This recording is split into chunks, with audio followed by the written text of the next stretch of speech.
Assalamualaikum warahmatullahi wabarakatuh. Selamat pagi dan salam sejahtera untuk kita semua.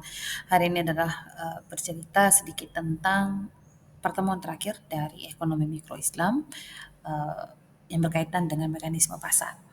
Jadi yang kita tahu adalah ketika bicara tentang mekanisme adalah proses penentuan harga dari objeknya, yaitu barang ataupun jasa, akibat dari interaksi antara permintaan atau kita sebut juga dengan demand dan juga penawaran atau supply.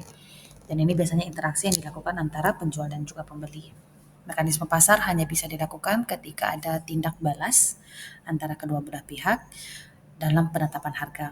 Dan tentunya ketika harga yang akan berfluktuasi itu akan bisa mencapai titik keseimbangan di mana jumlah barang yang diminta sama dengan jumlah barang yang ditawarkan. Proses ini memang merupakan dasar dari ekonomi pasar bebas, di mana produsen dan konsumen berinteraksi untuk menentukan harga dan kuantitas barang yang diperdagangkan. Jadi kalau kita bicara di dalam konteks Islam, dalam penetapan harga, tetap saja kita yang namanya akan mendapatkan keuntungan ataupun memaksimalisasi laba. Apakah itu tindakan yang salah? Tentunya tidak, hanya saja dalam perolehan keuntungan haruslah yang berkesesuaian bagi dua belah pihak sehingga tidak merasa ada beban, dan perlu kita ketahui bahwa ada nilai falah yaitu kesejahteraan yang harus disepakati bersama. Nah, cara dari kerja mekanisme pasar itu ada melibatkan interaksi permintaan dan penawaran sesuai dengan pengertian. Permintaan adalah jumlah barang yang dibeli konsumen pada berbagai tingkat harga. Lalu ada penawaran jumlah barang yang ingin dijual produsen pada berbagai tingkat harga. Kalau permintaan itu berarti ada faktor-faktor yang mempengaruhi seperti harga barang itu sendiri, pendapatan konsumen, dan juga preferensi dari konsumen. Sedangkan kalau penawaran itu dipengaruhi oleh biaya produksi, teknologi, dan juga harga barang terkait. Di dalam penentuan harga keseimbangan juga merupakan bagian dari mekanisme pasar. Seperti yang kita tahu, harga keseimbangan artinya tercapainya ketika jumlah barang dan diminta sama dengan jumlah barang yang ditawarkan. Pada titik ini tidak ada kecenderungan untuk mengubah harga karena baik produsen maupun konsumen puas dengan kondisi tersebut. Lalu yang menjadi bagian ketiga dari mekanisme pasar adalah respon terhadap perubahan. Misalnya peningkatan permintaan terhadap tren baru yang dapat mempengaruhi perubahan dalam permintaan dan juga penawaran. Maka harga akan beradaptasi untuk mencapaikan keseimbangan baru.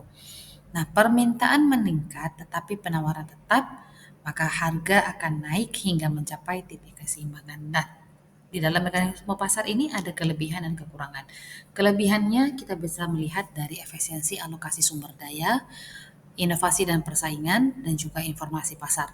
Sedangkan kalau kita melihat dari mekanisme pasar memiliki kekurangan, yaitu dari segi monopoli, fluktuasi harga, dan juga keterbatasan akses. Nah, di dalam kegiatan berpraktek untuk mekanisme pasar itu ada yang namanya distorsi. Kalau distorsi itu adalah dilihat dari perspektif Islam merupakan praktek-praktek ya yang merugikan dari nilai keadilan dan juga keseimbangan di dalam transaksi. Nah, di sini bisa kita lihat bahwa distorsi pasar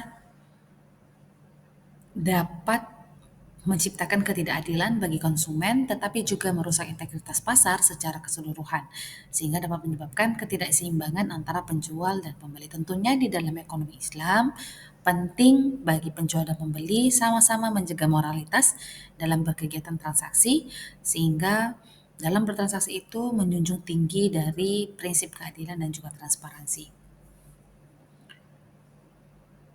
Yang menjadi beberapa contoh dalam kegiatan dari distorsi pasar, salah satunya lewat dari rekayasa supply dan demand. Satu contoh adalah buying najasi merupakan praktek menciptakan permintaan palsu dengan tujuan untuk meningkatkan harga barang. Jadi dalam hal ini penjual berkolaborasi dengan pihak lain yang berpura-pura menjadi pembeli dengan cara memuji barang dan menawarkan harga tinggi untuk menarik minat pembeli lain. Tentunya tindakan ini tidak sesuai dengan prinsip syariah karena adanya nilai ketidaktulusan dalam proses antara transaksi penjualan dan pembelian. Lalu ada konsep ihtikar. Nah, ihtikar itu adalah tindakan untuk menahan atau menimbun barang yang dijual pada harga yang lebih tinggi di masa depan, sehingga pada praktek ini akan menyebabkan kekurangan barang di pasar, sedangkan padahal masyarakat sebenarnya sangat membutuhkan. Jadi ihtikar ini memang dilarang di dalam Islam karena sangat-sangat merugikan masyarakat di dalam transaksinya dan juga menciptakan ketidakadilan. Lalu, tugas yang harus teman mahasiswa lakukan adalah berikan pendapat dan cari tahu tentang regulasi dan perubahannya yang mengatur antara kegiatan dari Bain Al-Jasi dan juga Ikhtisar yang berlaku di Indonesia pada sistem ekonomi digital yang berkaitan dengan prinsip syariah. Dan jangan lupa untuk disertakan dengan referensi.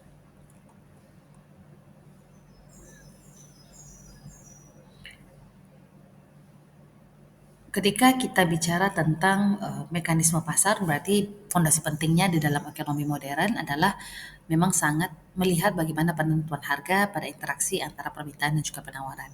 Meskipun banyak kelebihan di dalam hal efisiensi dan inovasi, di dalam mekanisme pasar tentunya tetap menghadapi tantangan yang sangat berdampak itu adalah fluktuasi harga yang dapat mempengaruhi stabilitas ekonomi.